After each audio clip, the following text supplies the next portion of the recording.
galera, esse aqui é o podcast Set Point, que estamos começando. Esse é o episódio número 1 e esse podcast vai ser dedicado a falar sobre voleibol, sobre treinamento, sobre liderança, construção de times e muito mais assuntos relacionados ao voleibol. Eu estou aqui com meu irmão, Peter Bristotti. A gente idealizou esse projeto já há alguns anos praticamente, né? E estamos dando início a esse projeto que, se Deus quiser, vai ser muito bom para todos nós, para disseminarmos mais conhecimentos por esse canal também. A gente faz muito isso através das nossas redes sociais e agora através desse podcast que vai ter não só nós dois, mas como também muitos outros convidados. Meu nome é César Feijão Benatti, eu sou técnico de voleibol já há mais de 20 anos e atuo nos Estados Unidos há mais de 12 anos. Então, meu irmão, Peter, seja bem-vindo a esse primeiro episódio. É um prazer já estar com você e se apresente aí para a galera. Valeu, querido. Boa tarde, bom dia ou boa noite para todo mundo que está nos assistindo, nos ouvindo. É um prazer estar aqui dividindo essa tela, ou esse celular, ou esse qualquer lugar onde você esteja em contato com a gente, com você, Feijão. É, Você já disse tudo que a gente precisa saber sobre o podcast. A gente vai conversar bastante num ambiente bem informal e também tô há 20 anos, que já, caramba, como treinador de vôlei nos Estados Unidos, quase há 8 já. E vamos nos divertir, falar sobre vôlei, aprender um com o outro, ouvir os pontos de vista de outras pessoas, e vai ser bacana.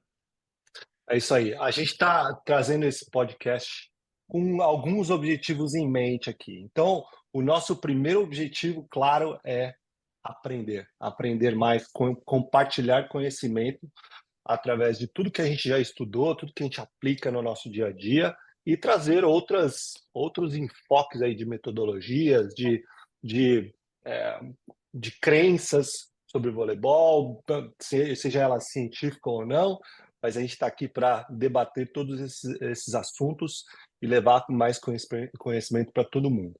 Tá certo? A gente tem alguns objetivos e alguns valores desse projeto.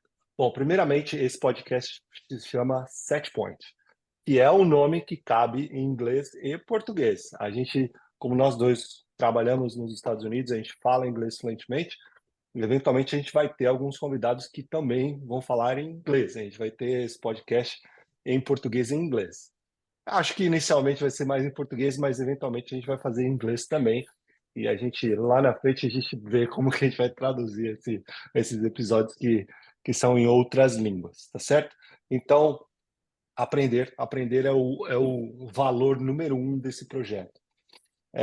Outros valores desse projeto. A gente quer aumentar a educação mesmo da galera que trabalha com voleibol.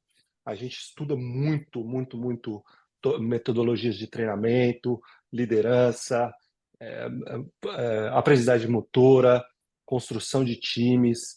Tudo isso faz parte do nosso dia a dia e a gente quer educar a nossa audiência aqui, trazer outras pessoas que também vão ajudar a gente nesse processo de disseminar o conhecimento para todo mundo que nos ouve ou que nos assiste por aqui.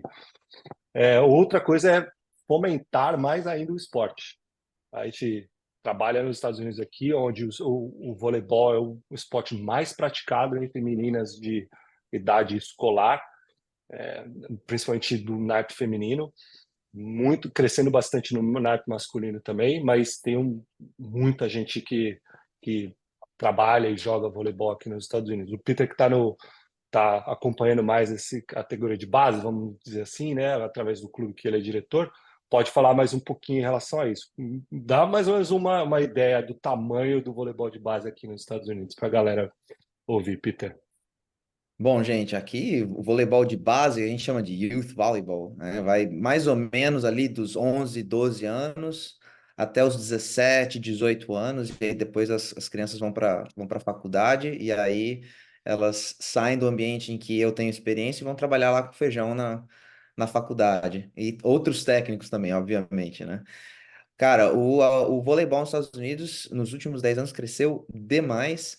nós estamos aí por volta de membros oficialmente ligados à USA Volleyball, quase por volta de 600 mil pessoas. É uma quantidade absurda 600 mil pessoas. Muita de gente, velho. gente, de gente oficialmente conectada e Olha, linkada. eu vou só fazer um comentário aqui em relação a esse número. Eu fiz uma pesquisa 3 anos atrás, cara, quando eu dei uma palestra para um curso da Federação Mineira na época, e o número era de 450 mil. E agora 600 mil. Cara, em 3 anos. É uma coisa Aumentou absurda. Eu 25%. acho que muito disso se deve, nos últimos anos também, bom, primeiro o título olímpico americano feminino, né, pela primeira Né? vez, mas também o crescimento do masculino e o vôlei de praia. Mas aí a gente vai conversar Ah, sobre os diferentes terrenos onde se joga depois. Mas uma coisa uhum. que é muito interessante, que eu acho que as pessoas podem imaginar, é que tem vôlei de grama aqui também, tem muito co-ed, né? E é Co-ed, gigante. meninos e meninas jogando juntos. Então tem essas várias possibilidades, essas inúmeras variações em que o esporte ele é acessível a muita gente e vários níveis. E isso é uma outra coisa que é muito legal nas categorias de base, é que não existe só altíssimo rendimento nas categorias de base. E você vai encontrar clubes e programas para gente que nunca jogou vôlei, até para crianças ou famílias, na verdade, que o sonho é utilizar o esporte na categoria de base como uma ferramenta de ascensão e de conquista de uma bolsa de estudos no nível universitário. Exatamente. Então, tem para todo gosto e para todo bolso também. Exatamente. E agora, só falando em relação à continuidade desse processo, que começa lá na base, nos clubes, principalmente, tem muito high school também, muito middle school, né? Ensino fundamental, ensino médio aqui nos Estados Unidos que promove, que tem time de voleibol, tem muitos campeonatos e tal, cada estado funciona de uma maneira diferente. Mas realmente os clubes são onde tem a maioria das pessoas jogando voleibol de base. E aí a continuidade desse processo é nas universidades. Então tem por volta de 2.000 programas universitários aqui nos Estados Unidos no naipe feminino, por volta de 500, entre 500 e 600 no naipe masculino. Me perdoem se eu estou falando esse número errado, mas é mais ou menos nessa proporção. E o grande objetivo das meninas que jogam clube, que querem continuar jogando voleibol no nível maior, é conseguir uma bolsa ou chegar nesse nível universitário, que é onde eu trabalho já há muitos anos. Então, eu trabalhei em Junior College, que são universidades de 2 anos, trabalhei 9 anos em Bakersfield, que era uma universidade divisão 1, e agora estou na LMU, que também é uma universidade de divisão 1, mas com vôlei de praia. Então, vôlei de praia também é um mundo que está crescendo bastante aqui nos Estados Unidos e está dando muita oportunidade para as meninas que querem jogar. No passado, até alguns anos atrás, tinha muita menina de indoor que fazia transição para praia. Hoje em dia tem muita menina que já está começando a jogar voleibol na praia mesmo, principalmente Califórnia, Flórida e Texas, que são os estados onde tem mais oportunidades, né, de clubes para essas meninas chegarem no nível universitário. E agora a gente tem as ligas profissionais americanas, Isso. são três, na verdade: a Athletes Unlimited, a Pro Volleyball Federation e a Love B, que vai começar agora em dezembro. Né? A Athletes Unlimited começou em 2021, na pandemia, no meio da pandemia.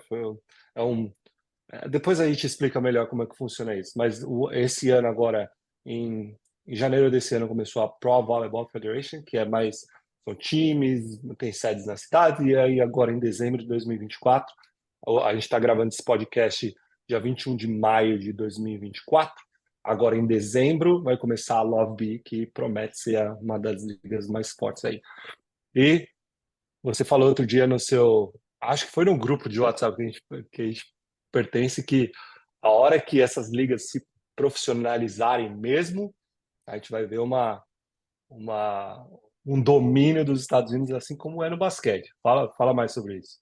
Eu acho que se lembrar só um pouquinho o que acontece com o basquete, no momento que as ligas profissionais americanas decolarem, Eu acho que vai ser uma questão de tempo aí, talvez um, dois ciclos olímpicos para os Estados Unidos tá sempre ou sempre no pódio, ou pior ainda, bom, melhor para os Estados Unidos, pior para o resto do mundo, vai dominar e vai ser primeiro colocado em todas as competições, e o resto do mundo vai brigar pelo segundo e pelo terceiro lugar, assim como é no basquete hoje, né? Eu acho Exatamente. que a gente vai estar Com- caminhando para isso. E vendo como a USAV está estruturando as categorias de base, depois a gente pode, em um outro episódio, não sei, a gente pode até falar sobre isso, como que é sim. esse pipeline para chegar na seleção As americana, e você seleções, está né? O envolvido NTDP com e isso tudo mais. agora, né, na praia, É, é, é uma... é muita gente, são muitos talentos na base muito. jogando. E se nós, professores, nós brasileiros somos professores, né? Mas se nós, treinadores, não estragarmos, tem muita criança que pode chegar lá. Tem muita criança que pode chegar Muito. lá. Oportunidades existem aqui. Mas eu acho que, assim, a gente também não vai falar só de Estados Unidos. Acho que a ideia é falar de voleibol muito dos Estados Unidos, mas Em também um pouco geral, da é. nossa do Brasil e pelo mundo. Né? Voleibol é jogado de diferentes formas, e eu falo muito sobre isso, né? Voleibol, a gente aprende a jogar voleibol de diferentes maneiras, a gente joga voleibol de diferentes maneiras, e isso é uma das coisas mais legais que tem, não só no nosso esporte, mas no esporte como um todo. Isso é muito Isso. bacana. E só para dar uma costurada final nesse assunto, os Estados Unidos, inclusive, abre muito espaço para estrangeiros e tem aberto muito mais ainda do que era alguns anos atrás.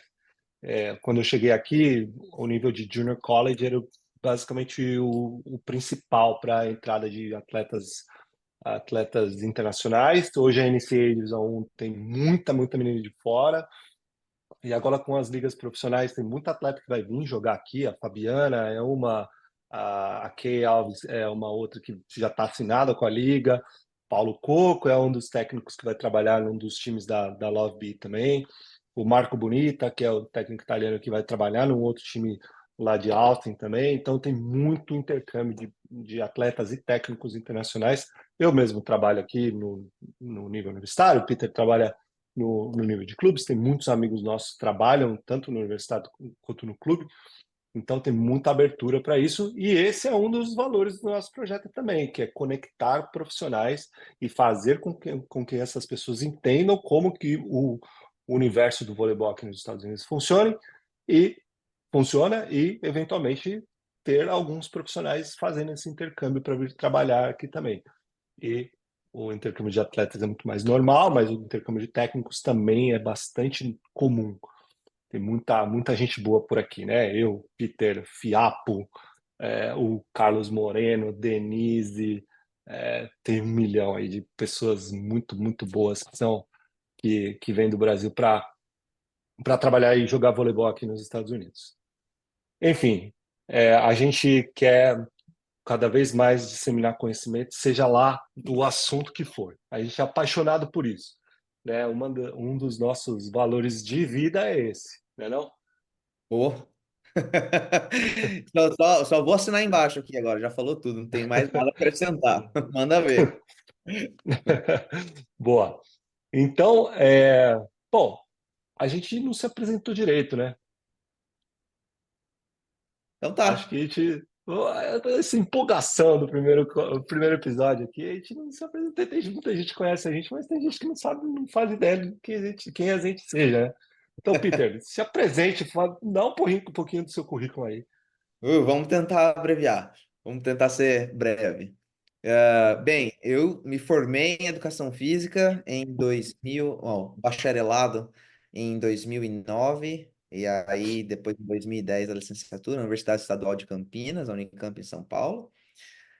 Pós-graduação, Bioquímica, Fisiologia, Treinamento, Nutrição Esportiva, também pela Unicamp, e em voleibol pela FMU. Nem sei se tem esse curso mais, mas Tinha até eu dei uma aula na pós da FMU ano passado, mas eu não sei se o curso tá um ativo. cursos mais completos e mais densos de especialização em voleibol, tanto que ele era reconhecido pela Confederação Brasileira como nível 2 ou Como 3. nível 2. Como nível Nível 2, 2. né? Se você Uhum. tivesse essa pós-graduação, você podia entrar direto no nível 3. Falando em cursos da CBV, sou técnico CBV nível 4.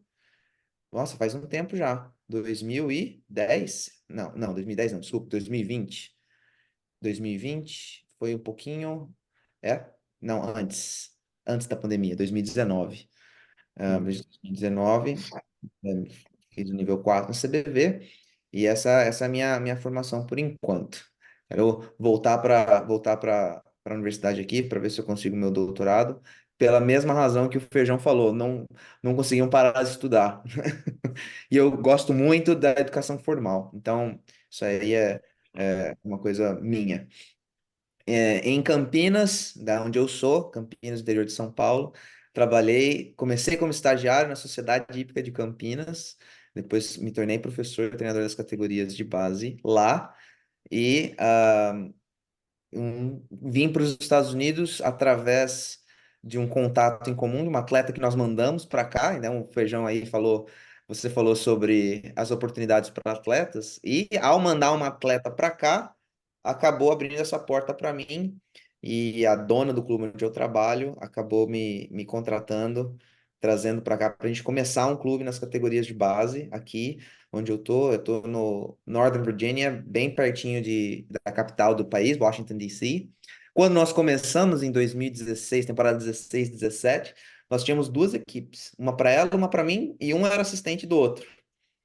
E hoje, hoje nós estamos aí do 12 ao 18, com algumas equipes, nós temos duas equipes.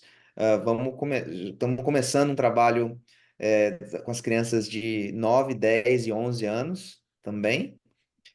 Essa temporada nós começamos Travel Beach Volleyball, nós estamos aí com 16 meninas que estão começando. Animal. Algumas delas jogaram indoor conosco, mas eu acho que 50% mais ou menos das meninas não estavam no nosso clube e elas querem se dedicar a jogar beach apenas. Então, vamos nessa daí. E começamos também Travel Boys Beach Volleyball. Nós estamos aí Olha, com poucos meninos e acho que vai ser aí nós somos um dos clubes pioneiros que tem Travel Beach Volleyball na nossa com região aqui. certeza. Nem na Califórnia tem. Nós estamos começando e com a intenção de na próxima temporada a gente também começar aí um programa de travel para meninos indoor também. E aí contemplando feminino, masculino, tanto no indoor quanto na areia. Então, nós estamos aí administrando por volta de 300, 400 famílias por temporada, nos programas fixos, fora os programas que são rotativos. Depois a gente pode até falar da estrutura dos programas Aham, depois a gente de dedica base. um episódio só para falar disso. É. Mas é isso daí. Estou aqui. E fala o nome do clube. É importante, né? Loudoun Elite De aonde que Volleyball. é? Nós estamos aqui no condado de Loudoun, Loudoun, na Virgínia, no estado da Virgínia. Fazemos parte da Chesapeake Region Volleyball Association, que é afiliada à USA Volleyball. É como se fosse a nossa federação estadual Aham. aqui. E nós jogamos torneios tanto da USA Volleyball, quanto torneios que a USA Volleyball, que é o órgão como que a gente fala? É o órgão oficial É a olímpico, tá? Confederação É a Americana de Confederação Vôlei. Americana, isso. Mas existem outros órgãos tão grandes quanto a USA Volleyball, por exemplo, a AAU, né, o Uhum. AAU, que também é uma organização bastante grande que organiza o esporte, não só voleibol, mas vários esportes nas categorias de base. Esses são as duas grandes instituições que organizam o esporte aqui. E nós estamos nessa desde 2016, 17. É isso daí. Excelente. Muito bom, muito bom. Ah, E tem você mais uma esqueceu de. coisinha. Tem mais uma coisa que eu Fala. esqueci de falar. Ano passado publiquei meu primeiro livro. Olha lá, Era cara. isso que eu ia falar, era isso que eu ia É, falar. Você esqueceu de um detalhe nós, importantíssimo. nós publicamos o nosso livro com foco nas categorias de base, Rise Above the Net on Youth Volleyball. Nós estamos trabalhando na tradução em português para o Brasil, vai ser publicado no Brasil, Em em breve em português. português. É isso aí. Português, mas por enquanto Tá na Amazon.com, tá disponível. Você também, se você consegue ler inglês, você pode fazer o download do e-book, que é um pouquinho mais barato, mas se prepare para uma leitura densa. É um livro grande, não é um Sem livro, dúvida, é um né? livro pequeno, muita referência bibliográfica, muito embasamento científico. É um Tem livro. ele aí perto de você para mostrar a capa? Tenho. Aqui, ó. Vou pegar aqui. Onde que tá o meu? Mas você vai falando aí agora, eu vou pegar o livro e já volto. Tá. Aqui esse podcast é bem informal, é um bate-papo. A gente não tinha combinado sobre isso, mas vamos esperar o nosso amigo Peter mostrar o livro que ele escreveu, que, aliás, é espetacular. Eu li esse livro de cabo a rabo antes dele ser lançado, tive a honra de fazer um proofread dele, né? E aí, ó, tá aí, Rise Above the Aí, ó. Net, on Youth Volleyball, é isso aí. É um dos livros que tem que ser o seu livro de cabeceira, viu, coach? Você que está ouvindo isso pelo podcast, né, pelas plataformas de áudio, depois dá uma chegadinha no YouTube para ver, para dar uma olhada na capa do livro. Se você está vendo pelo YouTube, obviamente você está vendo a capa do livro. É É um muito bom. livro, O livro tem que estar no na sua biblioteca de leitura sempre. é um livro denso, são quase 500 páginas. Não, eu não me recordo de ter visto uma publicação grande assim Eu, sobre voleibol, focado nas categorias de base. E aqui nós falamos sobre várias coisas, mas a gente pode falar um pouco menos sobre mim e vamos passar para o teu currículo, Feijão. tá E aí? certo. Bom, meu nome é César Benatti, mais conhecido como Feijão no meio do voleibol aí no Brasil. Eu comecei a jogar voleibol na praia, inclusive, lá na Praia da Cocanha, lá em Caraguá, na redinha, junto com meus amigos. E aí o negócio ficou sério e eu comecei a jogar voleibol de base. Joguei no Pinheiros, Paulistano, Hebraica, alguns times lá de São Paulo, da onde eu sou. E entrei na faculdade em 2000. Em 2000 entrei em Educação Física na grande FMU, que o Peter também citou aí. Me formei lá, fiz pós-graduação de treinamento esportivo lá também, na FMU. E joguei voleibol até o comecinho da categoria profissional, depois parei e me dediquei a ser técnico de voleibol somente. E aí trabalhei no Pinheiros, trabalhei no Paulistano, no Clube Paulistano, em São Paulo por muito tempo, em muitas faculdades, Mackenzie, FMU, IBMEC, na Casper Libero, trabalhei em alguns times universitários de São Paulo. E em 2009 tive a minha primeira experiência aqui nos Estados Unidos, no Western Nebraska Community College, que era uma universidade de 2 anos, né, um junior college, numa cidadezinha pequenininha lá em Nebraska, que é um estado bem no meio dos Estados Unidos. E lá tive muito sucesso com o nosso time, que foi 3 vezes campeão da região. Em 2010 a gente foi campeão nacional. E tive essa oportunidade através da Giovana Mello, que é uma outra brasileira que está aqui já há muito tempo, e ela era a head coach lá, e ela me deu essa oportunidade. No finalzinho de 2011, comecei em 2012, voltei para o Brasil, daí fiquei 2012, 13, comecei em 2014 trabalhando com uma empresa de intercâmbio que eu fundei com meu ex-sócio Ronaldo Pereira, que é um grande amigo também, e essa empresa se chamava Play Intercâmbio Esportivo, que fazia intercâmbio. A gente era a ponte entre os atletas e as universidades aqui, né? Perdão. E a gente facilitava as bolsas dessa galera para mim jogar voleibol, basquete, futebol. A gente fez alguns trabalhos com esses atletas. E eu também trabalhava no Ibirapuera, no projeto do governo do estado, lá, do projeto Futuro do Ibirapuera. Eu era técnico das categorias femininas lá. E aí, em 2014, através do convite da Giovana mesmo, que mudou de universidade, ela foi contratada na California State University Bakersfield e me convidou para vir de volta, e eu vim. Aí, na época, eu vim para trabalhar com indoor e vôlei de praia. Então, eu era assistente nos dois. E nesse meio tempo, fiquei 9 anos lá em Bakersfield. Então, nesse meio tempo, a posição de head coach, né, de técnico principal do vôlei de praia abriu, e eu fazia as duas funções. Eu era técnico principal do vôlei de praia e assistente na quadra. E aí depois, eventualmente, a gente separou os dois programas e aí eu fiquei só com a praia no último ano e meio que eu estava lá. E aí agora estou na LMU, na Loyola Marymount University, em Los Angeles, na Califórnia, e eu sou assistente técnico e diretor de recrutamento do programa, que é um dos melhores do país. Tenho a sorte de estar num programa muito, muito forte.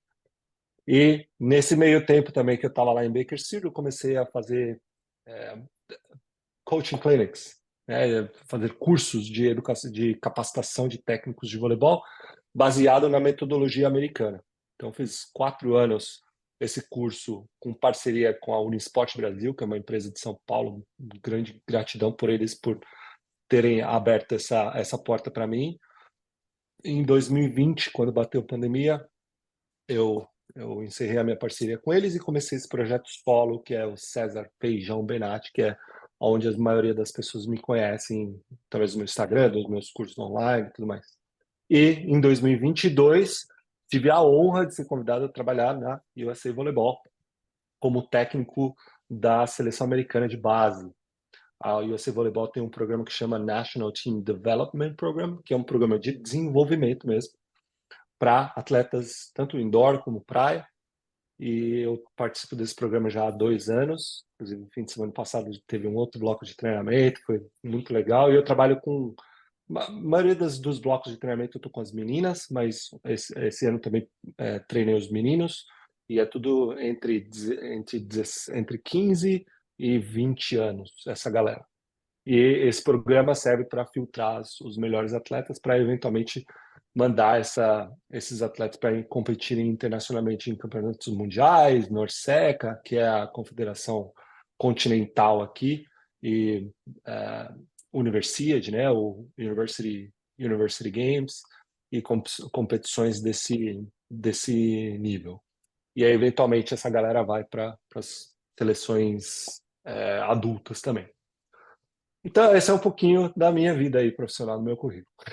Tá Ainda não bom ou escrevi não? livro. Mas... É, você que tá assistindo, tá bom esse currículo aí ou não? Poxa, tô só aqui assim, ó. Caramba, poxa. É a mesma reação que eu estava tendo quando você estava falando do seu currículo. Aham. Mas legal, legal. Boa. Bom, Vamos lá. agora que a gente já apresentou, a gente já se apresentou a ideia desse podcast, os valores, os objetivos, a gente vai entrar num tema que a gente já falou numa live no Instagram há um ano e pouco atrás, que chama os principais saberes do técnico de voleibol, que é quais são os pilares básicos para a gente atuar como técnico de voleibol de uma maneira bem feita. Tem muito técnico que trabalha sem conhecimento, mas a gente escolhe a outra rota do conhecimento. Primeiro, eu tenho que fazer uma referência aqui, esse título, Os Principais Saberes do Técnico de Voleibol, é inspirado numa palestra do grande Fábio Correia. Então, eu queria dar esse crédito aqui para o Fabião, que é um dos melhores, se não o melhor, preparador físico do voleibol brasileiro. Trabalha lá no Cruzeiro e na seleção brasileira feminina. Então, Fabião, grande beijo. Então vamos lá. Quais são os principais conhecimentos que a gente tem que ter como técnico de voleibol e como que a gente vai colocar isso em prática? A gente tem que levar a nossa carreira baseada em conhecimento. Conhecimentos técnicos, conhecimentos aplicados, experiência de outros técnicos e não só replicar o que a gente viu como atleta. Tem muitas metodologias. Eu costumo falar que todas as metodologias têm a sua validade. Tudo vai dar certo. Se você mandar seu atleta dar toque na parede, que não é a minha, ele vai melhorar. Se você aplicar a metodologia de Chaves, que é daí da Gold Medal Square, que era a que eu usava até um pouco tempo atrás, seu atleta vai melhorar. Se você usar a dinâmica ecológica, que é o que a gente aplica hoje, né? A gente vai falar mais para frente sobre isso, o seu atleta vai melhorar também. Então, todas as metodologias, se aplicadas da maneira certa, vão melhorar. Mas tem alguns conceitos básicos que a gente tem que ter na cabeça que a gente vai, a gente vai ter que usar como técnico de voleibol para ter sucesso e para fazer o nosso time ter sucesso. Então, eu listei aqui, eu tenho um roteirozinho que a gente está usando, e Primeiro aqueles conceitos básicos do treinamento desportivo, né? Especificidade, individualidade biológica, sobrecarga, continuidade, volume e intensidade. A gente tem que entender disso. Tem que saber, principalmente, especificidade e individualidade biológica. Peter, você que é o mestre nesse assunto, sabe 1 milhão de vezes mais do que eu. Disserte um pouquinho sobre isso e faça aí uma relação de como que nós, técnicos de voleibol, podemos usar esses conceitos para o nosso favor e fazer nosso time jogar bem. Eu quero só dar um disclaimer aqui para todo mundo, que muita da opinião que eu vou falar aqui tem um viés, né? Que é o viés da categoria de base, quem trabalha com criança em formação Uhum. esportiva. Então, toda vez que você estiver me ouvindo ou me vendo Que é, falar, que é muito melhor que ter um viés de profissional. Diga-se de passagem. eu tenho essa visão da formação esportiva, vamos dizer assim. Então, a primeira coisa que eu diria é que, acho que até um pouco antes do treinamento esportivo, é que não tem como você ser treinador sem você ser professor. Não, e não tem como você ser Amen to that. um bom professor de voleibol sem você ser um bom treinador, ter os conhecimentos das duas áreas, né? Tanto do treinamento esportivo quanto da pedagogia. Dito isso, falando sobre treinamento esportivo, não é uma questão simples. Eu acho que essa é uma das primeiras coisas que a gente precisa dizer para as pessoas. Não é uma coisa que você vai numa live aqui com a gente, ou num podcast, ou em dois ou três, que você vai entender a fundo. Precisa ter o livro, precisa pegar os autores clássicos, precisa alguns colegas de faculdade, de pós-graduação, falam, são horas bunda, né? Bunda na cadeira, sentar, abrir e estudar. Não vai acontecer. E um outro disclaimer nós vivemos em tempos de mídias sociais e a gente achar que vai ler dois, três posts online, alguém falou uma meia dúzia de coisas lá e nós nos tornamos especialistas. Eu Especialista de mídia social, tem um monte por aí, hein? então, eu não sou especialista em treinamento esportivo, mas a gente estuda bastante sobre o assunto. Então, ah, eu acho que no nosso caso, e aí muitas das pessoas que estão nos acompanhando e vão nos acompanhar, nós lidamos com pessoas. Então, pessoas são diferentes. Pessoas têm histórias diferentes, pessoas aprendem de maneiras diferentes. Então, para mim, um dos conceitos mais elementares do treinamento esportivo é a individualidade, não só biológica, também individualidade biológica, que é o clássico conceito do treinamento esportivo, mas individualidade como um todo. Cada pessoa é diferente. Então, a metodologia que funciona para o feijão pode ser diferente da que vai funcionar para mim ou para você que está nos assistindo. E ainda, mesmo que a mesma metodologia funcione para nós dois, provavelmente a gente não vai conseguir aplicá-la da mesma maneira para todos os nossos alunos, todos os nossos atletas. E nós, professores, somos quem tem que saber sobre o assunto. Então, essa é a primeira coisa, é respeitar a individualidade dos nossos atletas, tratar todo mundo igual, e aí não estamos falando só de treinamento esportivo. O Feijão, que é o nosso papa sobre liderança, é, a- Eu, sou- quando a gente fala de eu pessoas, replico, eu lidar replico com boas pessoas, ideias de papas. quando a gente fala de lidar com pessoas, tá sendo humilde lá, olha lá. Quando a gente fala de lidar com pessoas, as pessoas também são diferentes. Então, nós precisamos estar, nossas antenas precisam estar ligadas aí, porque as pessoas são diferentes e vão responder de formas diferentes ao que a gente propuser. Essa é a primeira coisa. A segunda coisa é a especificidade. Ser um bom atleta de natação não vai fazer você um bom atleta de voleibol. Pode ter algumas coisas que vão lhe ajudar ali, mas se você quer ser um bom atleta de voleibol, você precisa treinar vôlei, você precisa jogar vôlei. Não só isso aí é o mais óbvio, mas indo num nível mais profundo, se nós queremos ser bons atletas de vôlei, nós precisamos replicar nos nossos treinos, nas nossas aulas, aquilo que acontece quando a gente está competindo, que é o quê? O jogo. Jogar o jogo. Então, atleta de vôlei que não joga o jogo não é bom atleta de vôlei.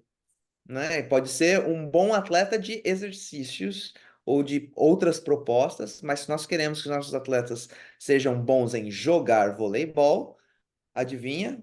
Nós precisamos, nos nossos aulas, nos nossos treinos, ter jogo. Precisam jogar, Jogar o jogo.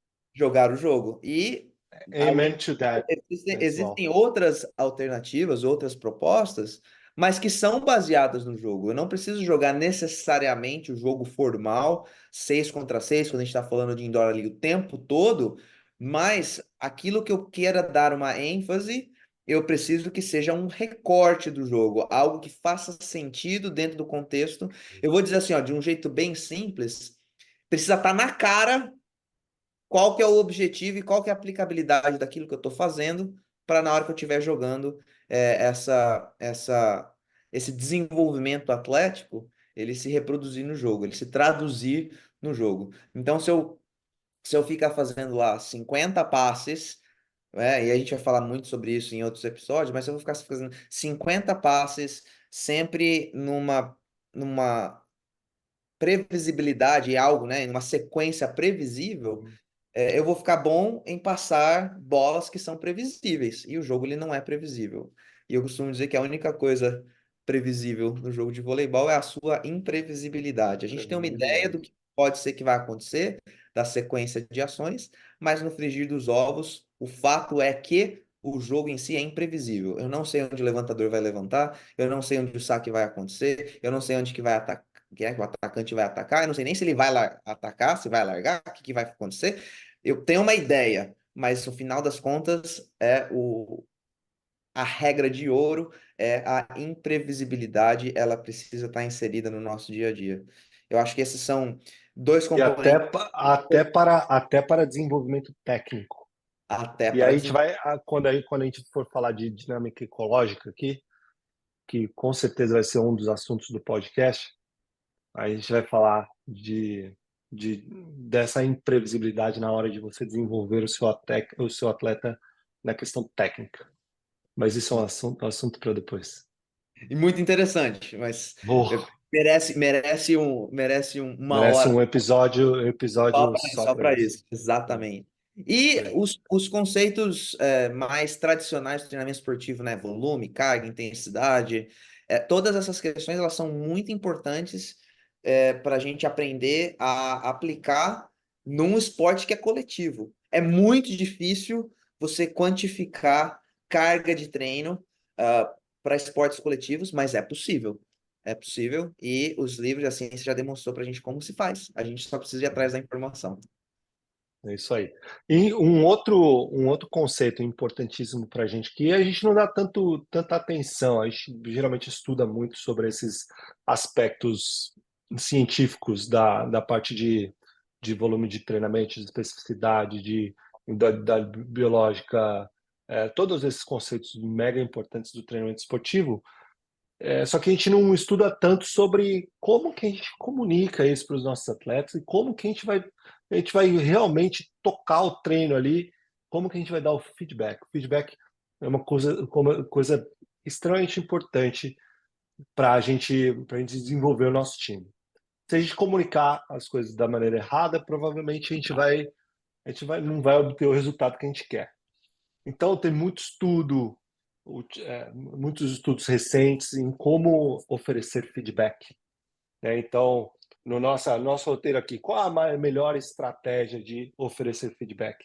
É um feedback interno, né? Você falar de aspectos internos do movimento ou dar uma referência externa, você fazer esse processo através de perguntas ou, ou é melhor já dar a resposta para o seu atleta, já indicar o caminho, dar longos discursos ou manter isso de uma maneira mais concisa, mais direta, mais enxuta? E quais são outras possíveis estratégias que a gente pode usar ali na hora do treino ou na hora do jogo para a gente comunicar as coisas certas para os nossos atletas? Você precisa ser um bom professor. Isso que Bom você, professor, que isso é que a você, base, é a base de tudo, é o que você falou lá no começo, que é a ideia principal do seu livro, né? liderar pessoas. É o que o professor faz o tempo inteiro, né? Perceber qual é a necessidade do meu aluno, do meu atleta, como ele responde às demandas do jogo, às demandas do treino, e como eu, professor, preciso me adaptar às necessidades da minha equipe, dos meus atletas, né, no momento da temporada que eu tô, se nós estamos falando aí de um programa competitivo, ou do meu ano escolar, se eu estou falando, né, da escola, ou mesmo no meu projeto da minha prefeitura, qual que é o objetivo? Então, todas essas questões vão influenciar diretamente na maneira como a gente lida com as pessoas. Certamente, um treinador de seleção vai ter uma linguagem para lidar com atletas que já têm um nível de experiência, de bagagem, que precisa ser diferente daquele professor que está trabalhando num projeto numa periferia com crianças em que o objetivo do projeto seja, por exemplo, é, ocupar o tempo dessas crianças, educá-las através do esporte. São objetivos completamente diferentes. Eu vou um pouco além. Dois treinadores de seleção nacional, por mais que sejam no mesmo programa, no mesmo país, aquele que é o treinador ou staff técnico da seleção sub-21 não vai dar o mesmo treino, não vai lidar com os atletas da mesma forma, ou não deveria, que um sub-17, ou um sub-15, ou um adulto, né? Ou às vezes até mesmo a seleção A, que é a seleção que vai para a Olimpíada, ou a seleção adulta, mas de desenvolvimento, que muita gente chama da seleção B. Qual é o objetivo? Qual é o meu métier? Qual é o grupo com quem eu estou trabalhando? Isso vai determinar diretamente a maneira com que eu lido com as pessoas. E isso eu confesso que na minha formação básica houve uma lacuna nessas questões e que hoje a gente sabe serem tão importantes. Hoje, na minha também, eu não tive nenhuma aula de liderança na faculdade. Ninguém falou de liderança para mim na faculdade. E para mim, eu sou um pouquinho enviesado para essa parte da liderança, mas para mim isso vem antes de todo o conhecimento técnico sobre voleibol na quadra. Você entender como gerenciar pessoas, como tirar o melhor do seu atleta, como comandar uma equipe, tanto técnica como a sua equipe na quadra, é essencial para você ser um bom técnico. Mas a gente já entra nesse assunto da liderança em um segundo. Ah, vamos explorar um pouquinho mais esse lance do feedback na quadra mesmo. Vamos falar um pouquinho mais sobre quais são as estratégias que a gente pode usar, isso de uma maneira resumida, tá bom? Quais as estratégias que a gente pode usar ali na hora do nosso treino para a gente tirar o melhor do nosso atleta. Então, a gente tem uma discussão sobre feedback interno e externo.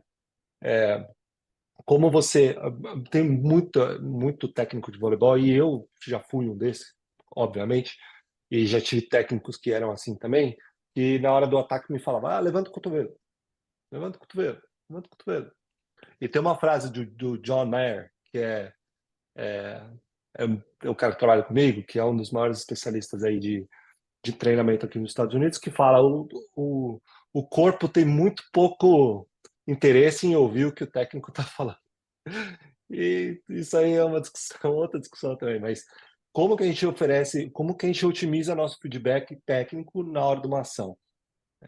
Eu tenho o viés mais para o feedback externo hoje em dia.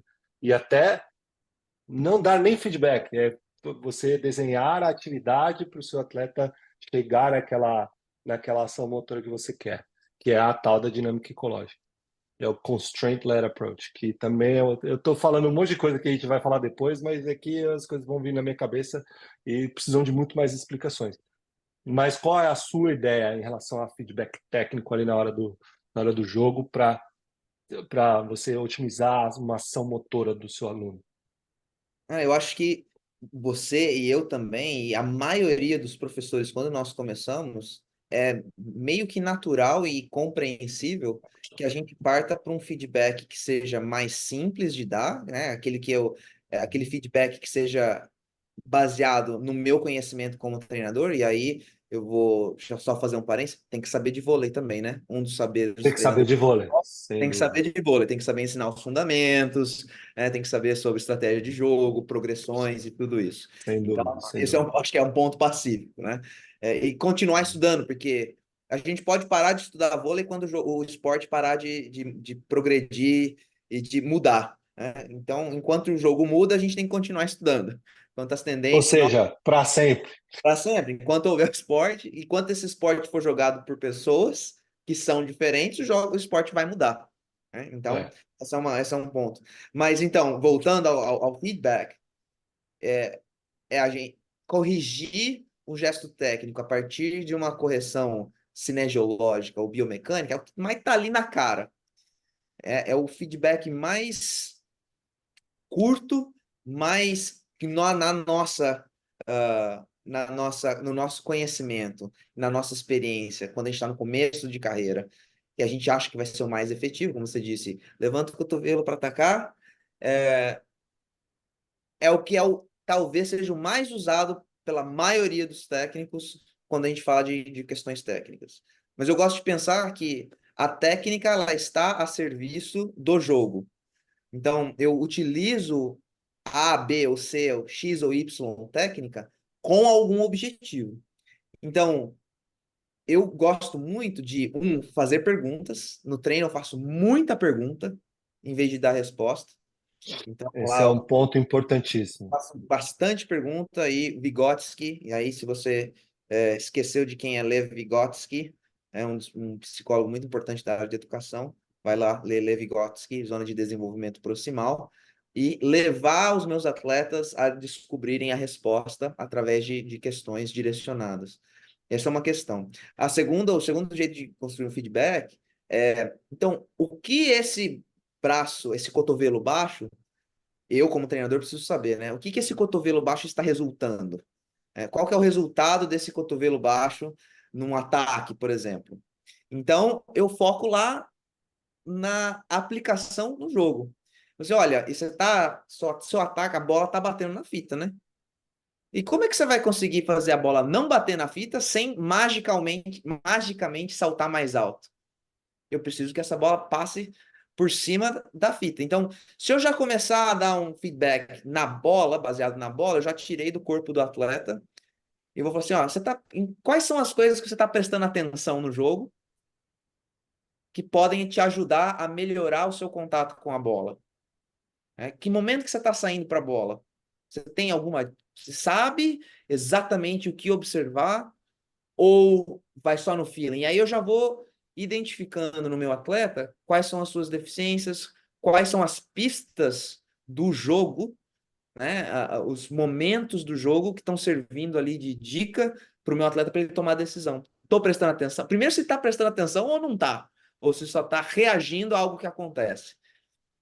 Então, a partir dessas perguntas, eu vou levando meu atleta, talvez, a chegar à conclusão, ele mesmo ou ela mesma. Eu sei que esse é um caminho que demora mais, que não é o caminho mais simples, em vez de falar, levanta o cotovelo, mas eu sei que é o que vai, no longo prazo, dar resultados mais duradouros, que façam mais sentido para o meu atleta. Então, tá atacando baixo? Então eu vou lá e eu vou colocar a rede mais alta. Simples. Eu vou colocar a rede mais alta, eu vou assim, se vira aí. Eu só, Que é uma limitação de ambiente. E aí você já exatamente, essa vai constraint entrando na approach que a gente vai falar. dinâmica. Então, em vez de eu ficar necessariamente falando para o meu atleta levantar o cotovelo, eu falo assim, então vamos fazer o seguinte, ataque o mais agressivo que você consiga sem saltar. Ok? Automaticamente aquele contato vai ser mais baixo, né? Porque não vai estar saltando. Então aí eu vou estar de quebra já trabalhando um monte de outras questões, que é a aproximação para a bola, né? O nosso approach para a bola. Não tem como eu atacar uma bola sem saltar se eu não chegar na bola. E se eu estiver longe da bola, esse contato vai ser ainda mais baixo. Então eu estou ali já ajudando o meu atleta. Então existe uma série de possibilidades, mas eu procuro o mínimo possível falar o que deve ser feito e a gente tenta bastante orientar com perguntas, mudar o objetivo da tarefa ou colocar, eu gosto de chamar em português de complicômetros, fatores que vão complicar ou que vão ter que fazer você pensar em achar outras estratégias até que o comportamento que eu quero, que nesse caso que a gente está utilizando é o cotovelo mais alto, né, aparecer. Então eu vou ali incansavelmente buscar alternativas para fazer o meu atleta chegar no cotovelo mais alto, sem eu falar para ele que ele precisa chegar no cotovelo mais alto. E esse processo de guiar o seu aluno com perguntas é, com certeza, um processo de construção de autonomia, porque quando você quando você faz esse processo de perguntas com ele é, entre aspas, forçado a pensar numa solução que muitos dos técnicos já vomitam para o atleta. Né? Muitos dos técnicos já falam, não, você tem que fazer isso, você tem que fazer aquilo. E o jogo é jogado de milhares de maneiras diferentes, como você falou no começo do podcast. Então A gente, a gente tem que ter que achar essas estratégias para construir autonomia no nosso atleta. Isso é a coisa mais importante que você vai fazer como técnico de voleibol, talvez, dentro e da quadra, né? outro dia a gente estava conversando sobre isso, né? Eu imagine, você tá lá no jogo, é virtualmente impossível que a gente cubra no nosso treinamento todas as possibilidades, até porque a gente não Possível. sabe quais são todas as possibilidades, é Uhum. impossível saber. Mas a gente quer que o repertório, não só o repertório motor, mas o repertório cognitivo dos nossos atletas, ele seja o maior possível e o mais adaptável possível. Então, se eu quero Uhum. que os meus atletas sejam independentes na hora de jogar, porque, o jogo ele não me dá tantas oportunidades como técnico de parar para explicar o que eu quero que seja feito quando eu estou lá na competição. Eu Sim. preciso, pela natureza do esporte, que os meus atletas sejam capazes de tomar a decisão por si mesmos. Por mais que eu vomite o que eu quero que seja feito, é impossível. Não sei se vomitar seria foi o melhor termo, mas foi o que veio na hora. Por mais que eu dê as respostas o tempo todo, não é virtualmente impossível que eu dê todas as orientações em tempo hábil para os meus atletas se adaptarem e fazerem o jogo acontecer. Portanto, se eu Uhum. quero que os meus atletas sejam independentes e que essa independência tenha qualidade, isso também é treinável. Então, nos meus treinos, nas minhas aulas, eu preciso criar situações em que os meus atletas sejam forçados a tomar decisões. Então, eles vão aprender a pensar com qualidade. Ao aprender a pensar com qualidade, as decisões, com o tempo, vão ser decisões de mais qualidade, e só aí, então, a execução, que é a última coisa que vai acontecer, que é aquilo que a gente consegue mensurar e avaliar, que é o contato com a bola, a maneira como o meu atleta se move na quadra, entre parênteses, e um parênteses aqui, que muitas vezes é o foco da maior parte da nossa ação como treinador, é focar no produto final e não a todos os fatores que levam àquele produto final, né? Então, eu preciso que os meus atletas sejam forçados ou sejam estimulados a tomar decisões por eles mesmos no treino e na minha aula. Perfeito, muito bom. E outra estratégia, só para citar aqui rapidinho, esse processo que a gente faz, né? Tanto no treino como no jogo, mas principalmente no jogo, de dar algum feedback, de dar alguma orientação, seja ela tática, técnica, seja lá o que for, é importante que a gente mantenha essa informação de uma maneira direta, concisa e evite longos discursos. Eu fiz um post esses dias exatamente sobre isso. Fale pouco, fale pouco. Se você parar o treino toda hora para ficar falando, até para ficar perguntando, o treino se torna chato, se torna truncado e você vai tirar a motivação. Aí já entra uma parte mais psicológica que também é um pilar super importante no nosso ramo de conhecimento. E Eu também arrisco dizer, analogia. Fala, manda. eu arrisco dizer que isso não só para a categoria de base, isso eu sei, categoria de base, talvez até para os atletas adultos que você tenha na faculdade, na seleção. Por que as crianças vão para os nossos treinos, para as nossas aulas? Qual é a Porque elas razão querem se delas? Porque divertir, elas querem jogar vôlei. e Elas querem querem se divertir. jogar vôlei. Então, treino, a aula, precisa ser para as crianças jogarem vôlei, não para a gente ficar dando aula ou para a gente ficar fazendo discurso, palestra.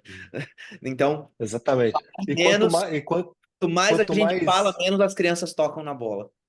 exatamente. E quanto mais toques na bola, mais horas de voo elas vão ter dentro de um contexto, claro.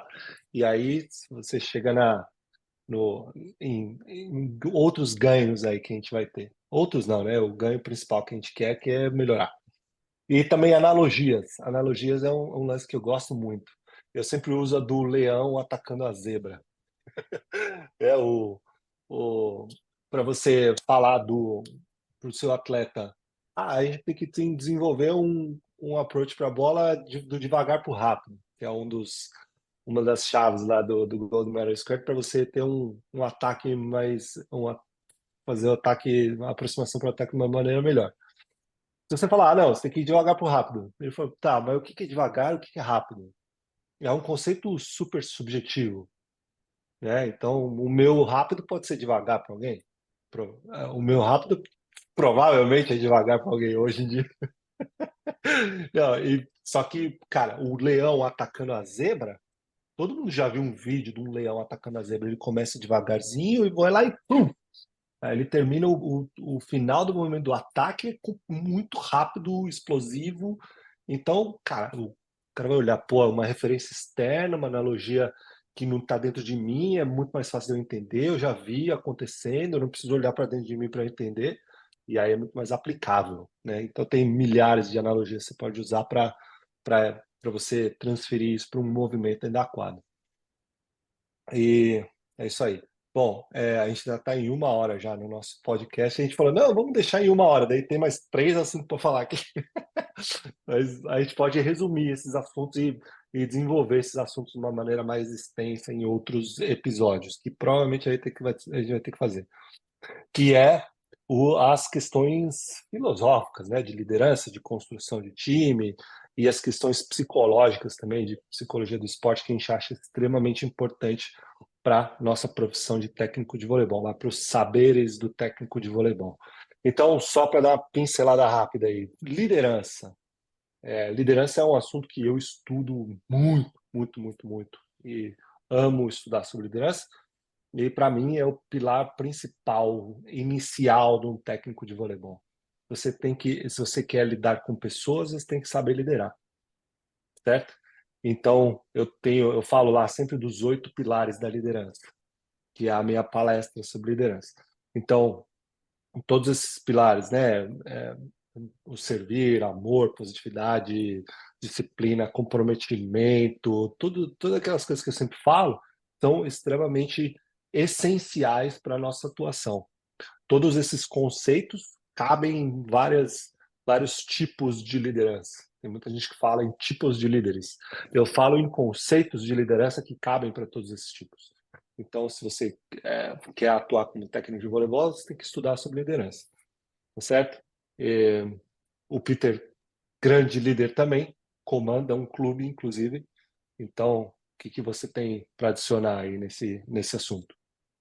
Às vezes a gente pensa em liderança e é óbvio que o nosso pensamento vai direto nos nossos atletas, os nossos alunos. Mas é importante a gente sempre lembrar que além dos protagonistas, que são os nossos alunos, ou pelo menos que deveriam ser, e não nós, professores, a gente lida com outras pessoas. Então, a gente precisa saber lidar com o gerente de projeto, com os nossos chefes, com o pai de atleta, né, com adversários, e tudo isso envolve torcida, tudo isso envolve conceitos de liderança. Todas as pessoas que cruzam o nosso caminho, de alguma forma, vai nos influenciar e nós as influenciaremos. Então, essas questões que você falou são extremamente importantes, mas a gente precisa também lembrar que, sim, nossa profissão, nosso trabalho é por natureza, uma profissão de liderança, mas muitas vezes nós também somos liderados. Então, aprender a ser liderado é algo que é importante também. Exatamente. Eu tô procurando aqui um conceito, um- uma, não é conceito, caramba, me fugiu a palavra. Aqui a explicação, o que é liderança, né? O A que é liderança definição. a definição, é isso. Definição de liderança. E tem muitos autores que eu estudo que, pô, falam sobre liderança. O Bernardinho, o Ricardo Basagra. E tem uma que é o Vabo, Luiz Vabo, que é um grande mentor para mim, que fala sobre liderança também. E ele fala que o líder deve atrair, desenvolver, engajar e inspirar pessoas. E eu, cara, eu acredito 800% nisso. Atrair, desenvolver, engajar e inspirar pessoas. Anote isso aí, tá certo? E a gente vai fazer episódios com mais pessoas que entendem muito mais que a gente sobre esse tema, e a gente vai desenvolver esse tema muito mais, tá certo? Mas pensa aí, ó, voleibol é muito mais do que saque, passe, sistemas ofensivos e defensivos, estatística, muito mais do que isso. O voleibol fora da quadra é até maior do que dentro da quadra. E se a gente não entender disso, a gente não entende da nossa profissão. Tá certo? Então nós aqui, eu e o Peter, a gente tem nossas áreas nossos lugares de potência, e só que a gente acredita muito nisso. A gente acredita que sem liderança a gente não chega em lugar nenhum na nossa profissão. Então, e nesse podcast a gente vai levar muito mais a fundo esse assunto, tá certo? E aí também, dentro desse mesmo guarda-chuva, né, da liderança, tem construção de times, que também quando a gente trouxer essas pessoas que são mais especialistas do que a gente falar desse assunto também, tá certo? Então, É ó, isso. chegamos ao final desse primeiro episódio do Set Point Podcast. Esse podcast vai falar de treinamento, de construção de time, de liderança, de muitos outros assuntos aí relacionados ao voleibol, a- ao esporte, né, ao nosso esporte principalmente que a gente atua nosso dia a dia, mas também a gente vai extrapolar para outros assuntos e outros lugares que a gente nem sabe aonde pode chegar, hein? E você aí que nos acompanhou nesse primeiro episódio, faça o favor de compartilhar esse episódio com as pessoas Isso. que você acha que vão se beneficiar do conteúdo que a gente vai tratar por aqui. Nós vamos trazer, como o Feijão falou, muita gente boa, muita gente muito boa, e espero que eu, você, Feijão, e quem nos assistir, que a gente possa crescer junto, aprender mais e que a gente possa fazer esse esporte que a gente ama tanto crescer cada vez mais. Valeu, galera. É isso aí. Galera, muito obrigado por ter nos acompanhado aqui nesse primeiro episódio. A gente fica por aqui hoje, mas em breve postaremos o outro episódio que talvez seja com alguém conhecido. Vamos ver, hein? Até lá. Grande abraço a Valeu, todo mundo. galera.